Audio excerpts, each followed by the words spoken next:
Kudanthai Kaveri Lions சங்கம் சார்பாக இலவச மூட்டு தேய்மான பரிசோதனை முகாம் நடைபெற்றது.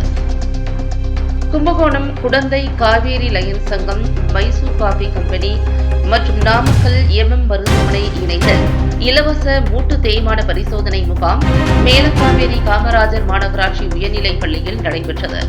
இம்முகாமிற்கு குடந்தை காவேரி லயன்ஸ் சங்க தலைவர் சக்கரபாணி, மைசூர் காபி கம்பெனி நிறுவனர் சுகுமார் ஆகியோர் தலைமை வகித்து துவக்கி வைத்தனர். மண்டல தலைவர் ரமேஷ் வரவேற்றார். செயலாளர் வினோத்ராஜ், மக்கள் தொடர்பு அலுவலர் விஜயராகவன் ஆகியோர் மருத்துவ முகாம் நோக்கம் குறித்து பேசினார்கள். நாமக்கல் மருத்துவமனை மருத்துவர்கள் ரகு, சாய்குமார் ஆகியோர் நோயாளிகளை பரிசோதித்து மருத்துவ ஆலோசனைகள் வழங்கி மாத்திரைகள் வழங்கப்பட்டது. இந்நிகழ்ச்சியில் லயன்ஸ் சங்க முன்னாள் தலைவர்கள், பொறுப்பாளர்கள், உறுப்பினர்கள் மற்றும் அரிமா நண்பர்கள் கலந்து கொண்டனர். நிறைவில் பொருளாளர் சக்திவேல் நன்றி கூறினார். இந்த மருத்துவ முகாம் சேவையை லயன்ஸ் சங்க உறுப்பினர் பாலு செய்திருந்தார்.